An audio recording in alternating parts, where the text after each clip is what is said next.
buenos días. Les estamos llevando en vivo lo que es la apertura ya del COVID-19. 701,000 empleos se perdieron en marzo, 701,000 empleos con una tasa de desempleo que llegó a 4,4%. Veníamos de un mínimo histórico de 3,5%. Ahora esa tasa de desempleo está en 4,4%. Se agregaron 1,400,000 trabajadores a las filas del desempleo. Voy con José Luis de Haro a la bolsa, perdón, a Nueva York, no la bolsa, acostumbrada a verte en la bolsa. José Luis, muy buenos días.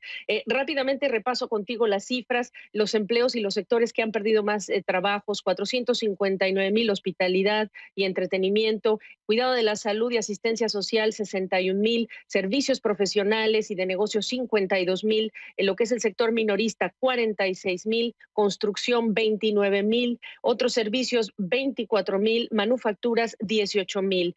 Dos puntos interesantes a nivel gobierno: subieron los empleos, 18,000 se agregaron en el mes de marzo y 1,8 millones de personas estuvieron temporalmente solo desempleadas el mes pasado. Estamos hablando de 800,000 más, no, sí, 800,000 más respecto del mes de febrero, es decir, temporalmente tuvieron empleo. No te doy las revisiones de enero y febrero porque no creo que tienen mucha importancia a estas alturas. ¿Cómo estás?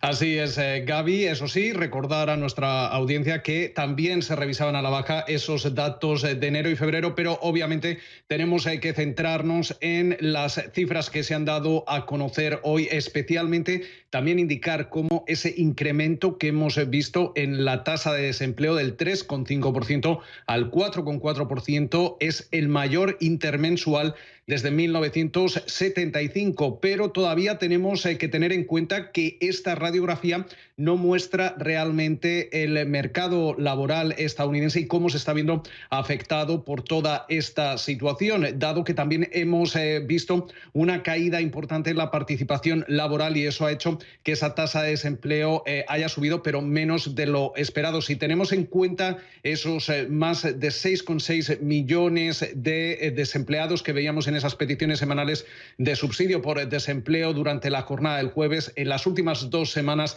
cerca de 10 millones de desempleados. Esto podría indicar que la tasa de desempleo podría acercarse ya al entorno del 10%. Lo importante es lo que vamos a ir viendo durante este trimestre, que según las distintas mesas de inversión, también distintos bancos, hasta la Reserva Federal, apuntan que va a ser el peor y donde vamos a ver un incremento de la tasa de desempleo que podría llegar a alcanzar el 12%. Hay quien habla incluso del 32%, y ahora mismo Morgan Stanley lanzaba esta misma mañana un informe donde habla en el que podríamos ver en el peor de las situaciones una tasa de desempleo que podría llegar a alcanzar hasta el 28%. En estos momentos hay ya economistas como por ejemplo en S&P Global donde hablan cuánto va a tardarse en recuperar todos estos empleos. Eso va a depender de cuán rápido llegue esa ayuda por parte del gobierno, cómo van a reaccionar los pequeños comercios ante toda esta situación. Tenemos que recordar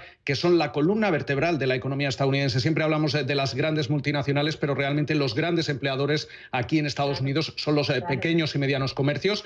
Y mientras tanto se habla de que podríamos tardar por lo menos hasta 2022 en recuperar los empleos que se vayan a perder durante esta crisis, y no vamos a volver a ver una tasa de desempleo relativamente baja hasta casi 2023. Depende, como dice José Luis de Haro, depende de nuestra confianza como consumidores, depende de, no estamos todavía en una cuestión de restricción nacional, eso lo estuve hablando anoche en conclusiones con Fernando del Rincón. No todo el país está tomando las mismas medidas, eso también es un factor para hablar de cómo vamos a salir, cuánto tiempo más o no nos vamos a tardar en salir como país todos a la calle, con qué confianza vamos a salir a la calle, con qué restricciones, con mascarillas o no mascarillas, y entonces qué pasa con algunos sectores como los cines, los supermercados, etcétera, qué pasa con las compras en línea, qué pasa con muchas cosas. José Luis de Haro, importante también que el día de ayer y hoy continúa pues esta subida en lo que es el precio del petróleo, subida el mejor día que tuvo que se tenga registro en la cotización del petróleo ayer, y hoy sigue subiendo, y todo esto por la expectativa de que este lunes, exactamente según pudo saber CNN, habrá una teleconferencia de los miembros miembros de la OPEP con países que no son miembros de la OPEP. Importante protagonista ahí es Rusia, que no es un país miembro de la OPEP, para hablar de cuánto crudo pueden retirar del mercado, porque ya no hay ni dónde guardarlo. Y ese es el otro gran tema. En la Casa Blanca va a estar el presidente Trump hablando con legisladores y con petroleros que ya han sufrido. Esta semana tuvimos el anuncio de una bancarrota de una petrolera que era un actor, digamos, conocido y que brillaba en la época del shale.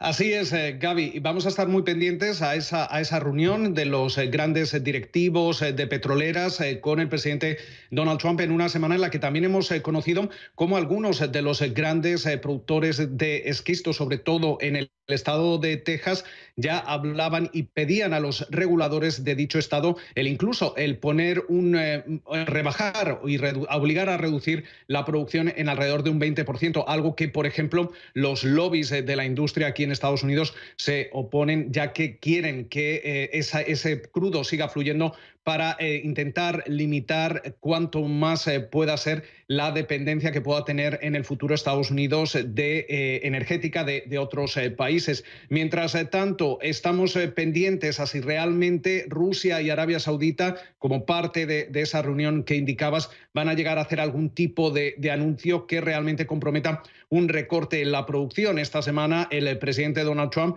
hablaba de una reducción de incluso 10 o incluso más de 15 millones de barriles diarios, pero sin embargo todavía Arabia Saudita, según indicaban algunos medios aquí en Estados Unidos, indicaría que esa reducción no va a ser tan grande como la que tiene en mente el presidente de Estados Unidos. Lo que eso sí que implicaría es que quizás podríamos ver, como estamos viendo, ese repunte en los precios del crudo, pero según las expectativas, aunque se produzca ese recorte, los precios del Brent, por ejemplo, no llegarían a subir por encima de los $40 el barril.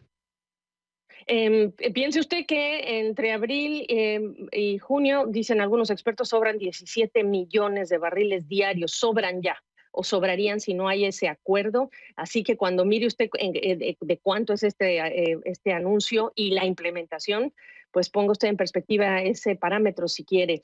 Me voy, José Luis de Aro, solamente también para decirle a la gente que sí, esta es la cifra de empleo, pero también este día viernes muy importante, las autoridades en Estados Unidos abrieron ventanillas, activaron los programas para entrar y favorecer hasta 30 millones de pequeños negocios como parte de todo este masivo paquete de estímulo. SBA.gov con B corta es una de las fuentes, está la descripción de los programas en función del tamaño de la empresa, de las características de la persona, porque puede ser un contratista o empresas hasta cierto número de trabajadores.